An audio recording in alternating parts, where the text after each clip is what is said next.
Oh, hello. Yeah. Hello.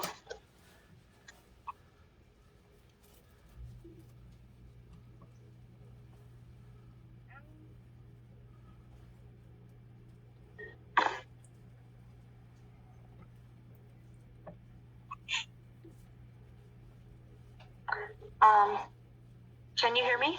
Yes, I can. Okay, you're gonna need to sit closer to the camera for when we interview. Okay.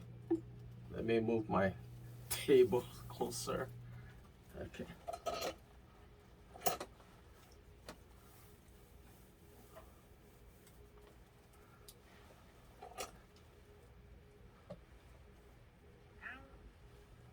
Okay.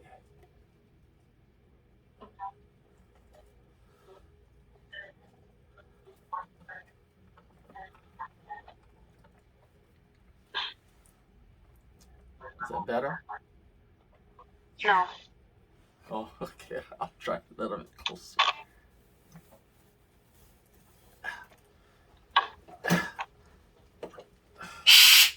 Oh, What is buzzing? What is making that noise? oh, my parrot. Oh, that's hilarious. Yeah. They're ready to perform. Okay, so, Okay. gosh, is there any way you could actually get closer like I am? Okay. Oh, move the table. Okay.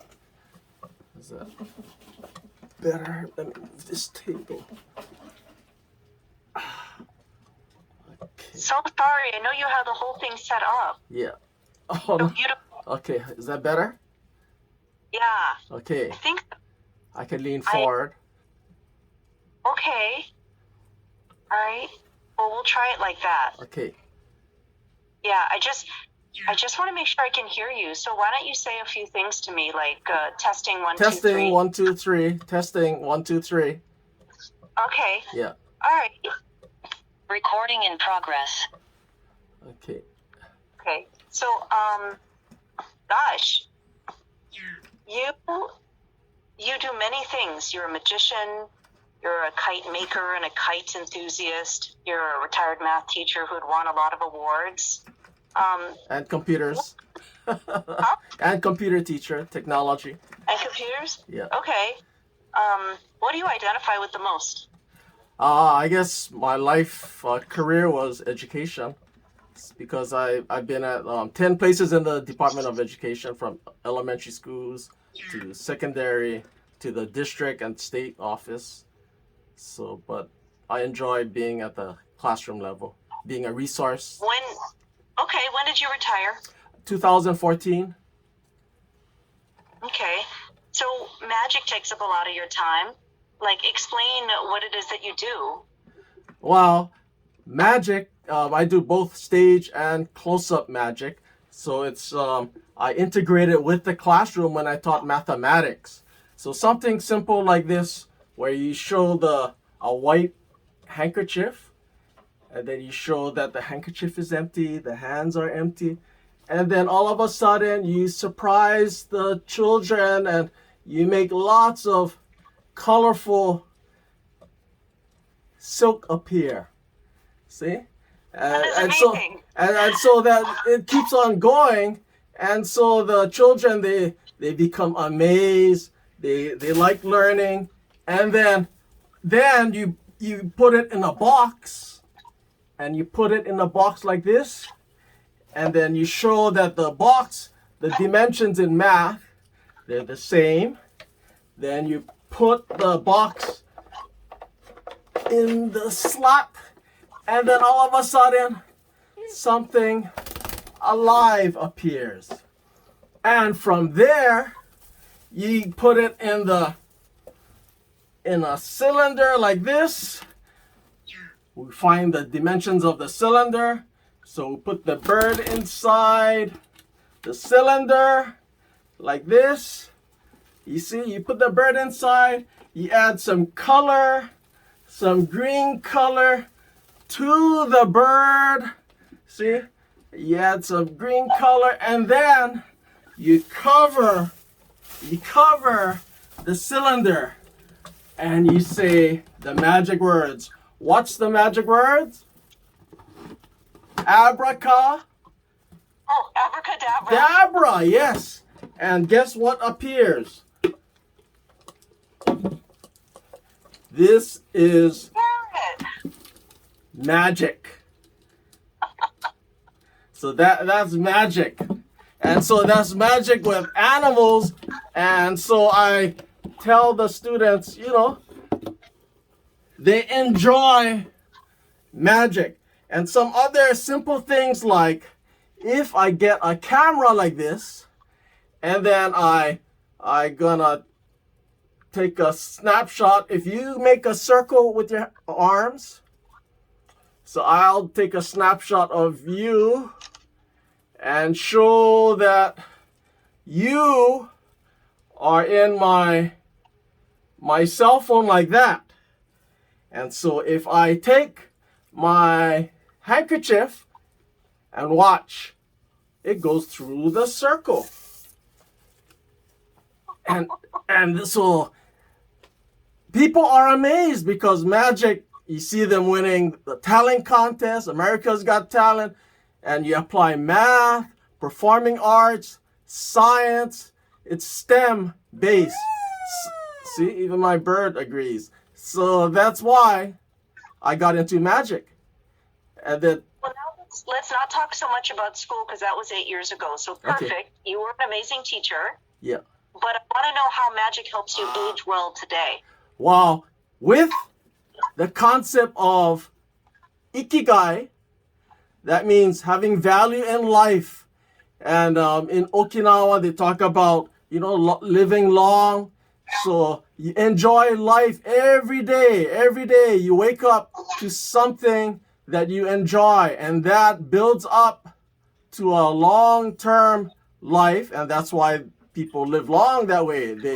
They spend time with their families. They spend time with their hobbies, things that they enjoy and to make them happy. And then in Japan, they say genki desu, and so they're happy. And so I also travel the world now.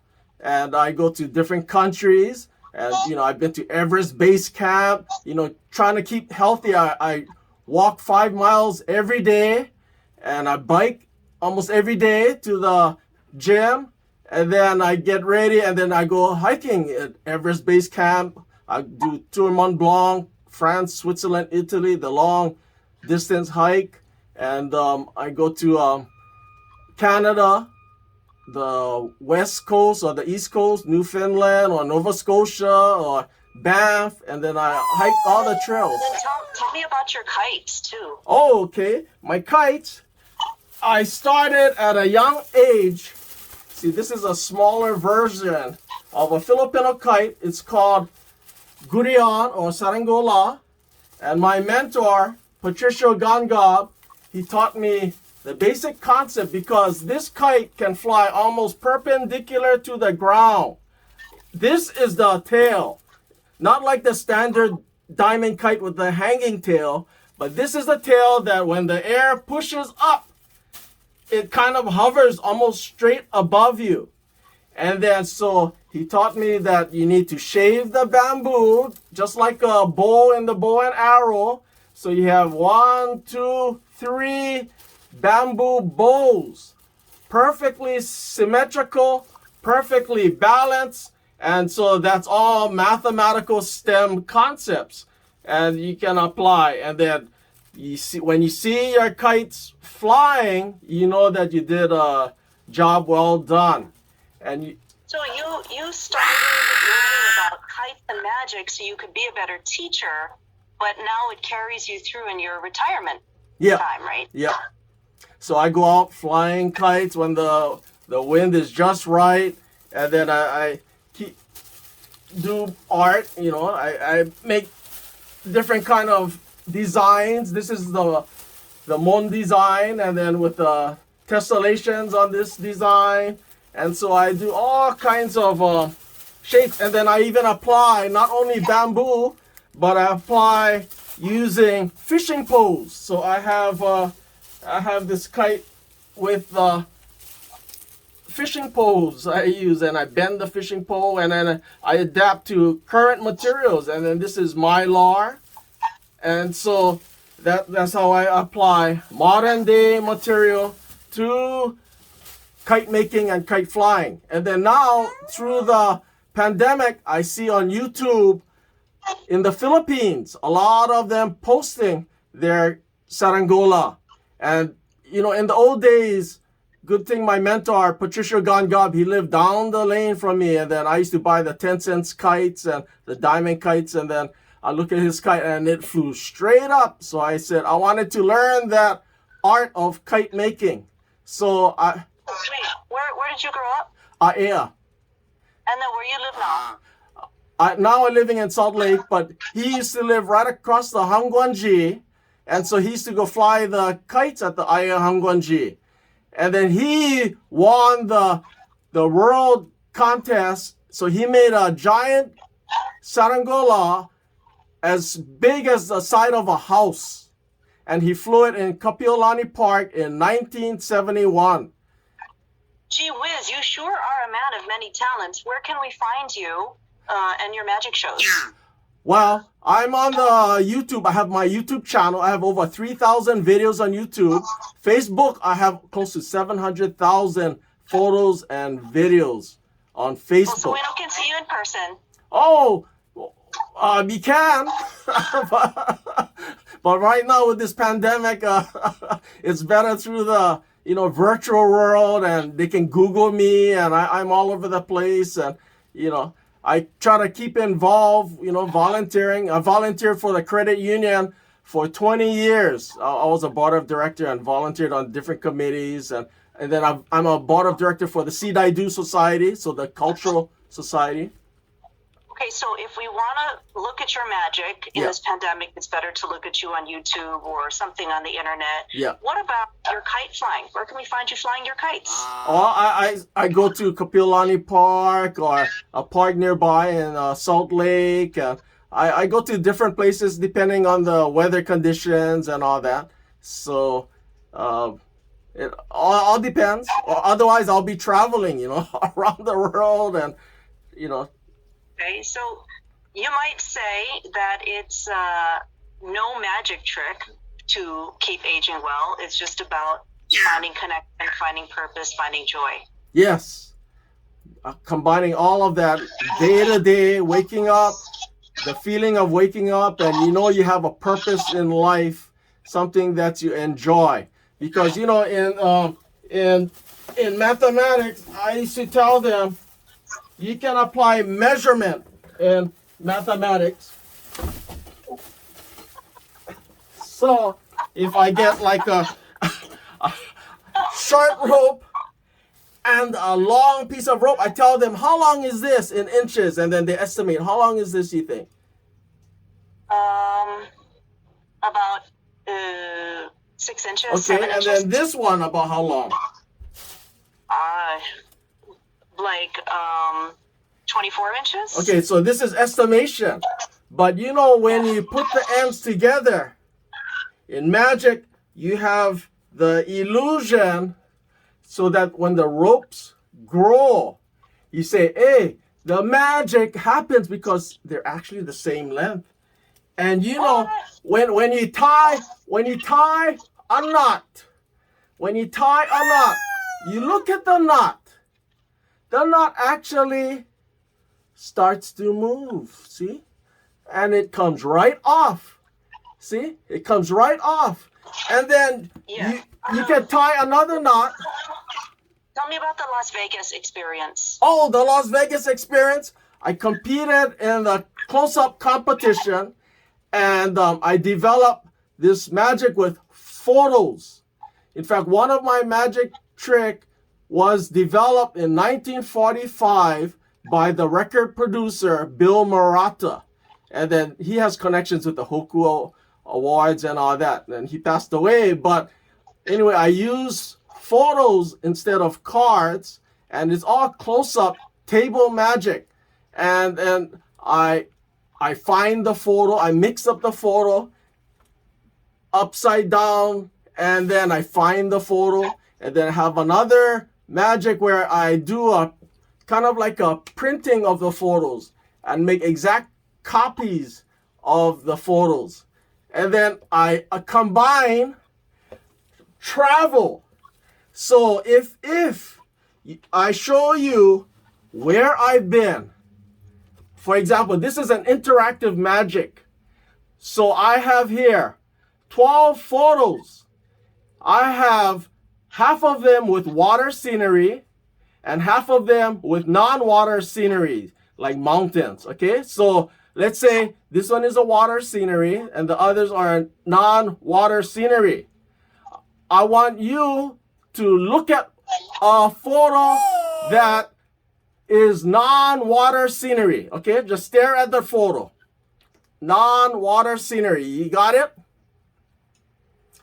Okay, so like this is a non-water scenery. This one you see water, so that's water, and then these are waters, water scenery. You see it? Okay, choose a photo that's non-water scenery. Okay. I've chosen. Then you go left or right to the nearest photo with a water scenery. Left or right. Can you pull back a tiny bit? I can't see everything. So let's say if you were over here, you go left or right to the nearest water scenery. So let's say I'm over here. So if you're down here, you go left or right to the nearest water scenery. Okay? Then you go up or down to the nearest non-water scenery. So if I was over here, I'm gonna go down to the non-water scenery. So you're gonna, from where you are, you're gonna go up or down to the nearest non-water scenery. Okay? Then you go diagonal to a water scenery. So if I was here, diagonal would be this one, okay, or this one, okay? That's a water scenery. So you go diagonal to a water scenery, okay? Yes. Now you go left or right to the nearest non-watery scenery. Okay? Okay, you found where you're at? Yes. Okay, you should be on the picture with me standing on the mountain looking at the sun and enjoying life. Oh, that's cool. Okay, so how did you place in the show? Well, they chose 4 nationally, so they only had one first place winner, so another person won first place. But they gave everybody $500 endowment funds. What do you love about magic? Well, it makes me think of new ideas like this one. This is all pictures of me traveling around the world. And then so my whole concept was applying what I learned in the past to what is now. In Japan, they call that on-ko-chur-shin. Learning from the past and applying it to the future. On-ko-chur-shin. Awesome. All right, I'm going to sign out now. So you just have to smile. Why don't you bring your bird back? Okay. Shoulder. This is Magic. He can also say, Magic, hello, pretty bird. See? You can talk. Sometimes. Hello. Sometimes. Okay, that's cool. I'm going to sign out. So you just have to smile. Okay. And not sing until I am. Oh, no, that's I need Shaka. That's channel 2. Oh, okay. Okay, let's see. 3, 2, 1. Thank you. Okay, 3, 2, 1. Thanks for talking to us, Kelvin Chun, magician extraordinaire, and so much more about the magic of aging well. For Aging Well, Diana Ko, KITV4 Island News. Thank you.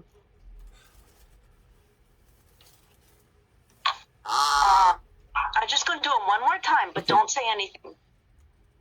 Okay? Okay. Even when I stop talking, don't say anything for 3 seconds. Okay. 3, 2, 1. Thank you, magician Kelvin Chun, for talking to us about the magic behind aging well. Diana Ko, KITV4, Island News. Oh my gosh, that's so cute. Did your bird just mimic me? Yeah, I think Recording so. stopped. He is adorable. I love animals. Aw, that was so cute. Thank you so much for Thank talking you. to me. That was today. fun. Your tricks were awesome. I love them. Oh, thank you.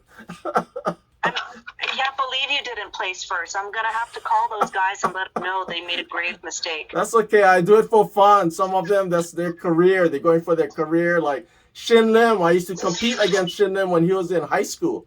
And the mom used to go set up in the back for him. That was about 15 years ago. So, and look, now he's at the Mirage, doing good magic. Okay. Let me see. I'll have to think about when to air this. Okay. I don't quite know right now. I'm all over the place. Okay. And I uploaded the files to the Dropbox, so hopefully you can see it. Files. You mentioned about the Dropbox. Yeah. Thank you. Yeah. I'm gonna say, I think this can air February 1st, Tuesday. Oh, good. That's Chinese New Year. Kung Yi Fa Choi. What? You Chinese? Yes. I mean, I know you can tell you keep dropping Japanese sayings. I know, but they learn Ikigai from the Chinese, that concept. It's like a Confucius kind of thing. So I ask my Chinese friends, what's the terminology in the Ikigai and all that in Chinese. So I try to ask both sides because, that terminology was westernized. And then so if you look on the internet, they said